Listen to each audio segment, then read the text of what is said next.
Short version of it really is that a lot of the functions and the features that you have in traditional video conferencing today is very much for single users and maybe two or three users.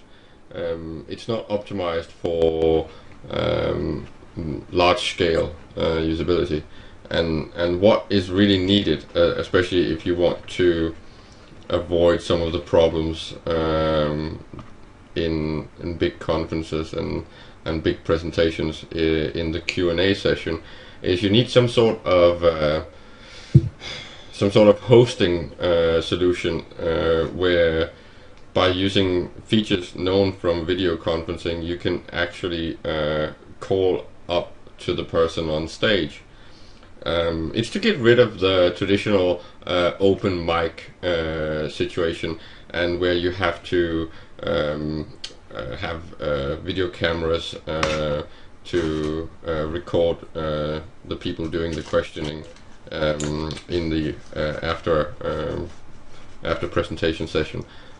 So this is by creating a framework that uses smartphones. You can actually avoid the need for big expensive systems, and simply use standard computer systems to give you the full productivity of a camera crew. Exactly. I mean, implemented using current technologies, it would be something as simple like a Skype app that you buy with your admission ticket for the initial conference, and that gives you, if you have the smartphone, the ability to dial in during the conference and join the question queue, as it were. Exactly. And then, of course, that's a free video call, because the organizers bought the license from Skype for this individual conference. And everything has to work, of course, on a local Wi-Fi system. So the really important thing is building it on the API that Google and Skype and similar are using, and then create the hosting service, so the person hosting the call, kind of like it's also done on something like Ustream, but the important thing is having a useful setup and user interface for the host, so the host can see the questions coming in, the video calls, before they're actually opened and initiated. So it would be, to compare it with Skype, well, the feed from the host, the presenter on stage, or however it's being used, that feed will be visible, and the other will be seen by him, and he can then put it live when he wants to, and he can control the audio and video feeds for what goes live and what goes up on stage and things like that. So it's basically an upgrade of existing video conferencing tools and features. Because one of the things that's usually a problem is that the users don't have access to a lot of the things that's going on inside the program, and giving you that usability, giving you that level of control, will make it possible to, in a crowd-sourced project like this, to actually develop a whole range of possible tools. Exactly, and I mean, one obvious use of this, if it was in existence already, would be to encourage people attending a conference or any other event at which this might be useful, to just dial in via the app and upload monologues, dialogues, or whatever, documenting the goings on, doing it for free.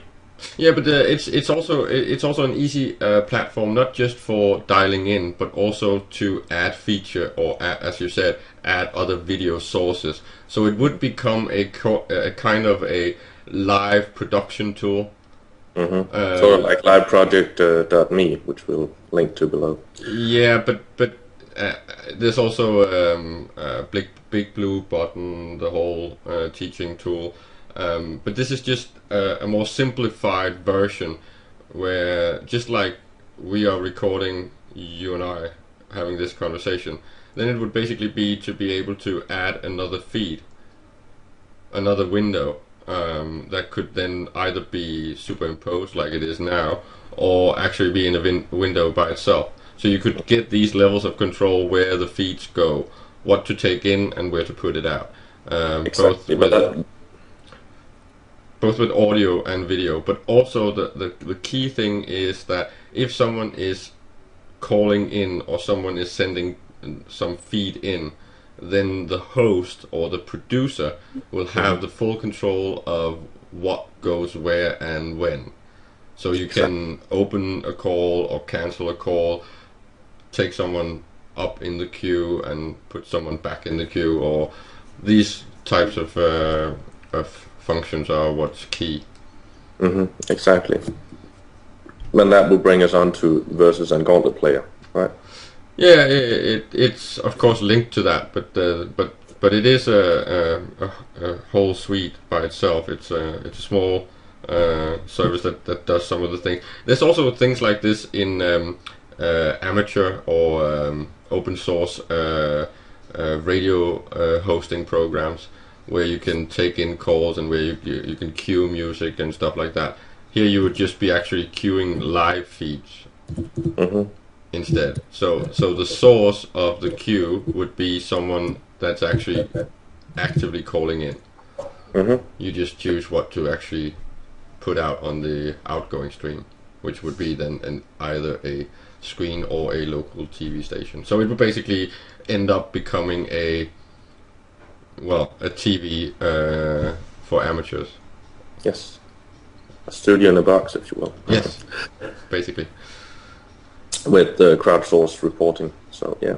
And the important thing is that the reason it has to be open source in nature is really the productivity, the creativity of people that start adopting it early and figuring out what's missing, what could be done better, where are there obvious user interface things that could be optimized and done in a nicer way. So that's really the main thing. It's not just about the financial stuff. It's more about the speed of development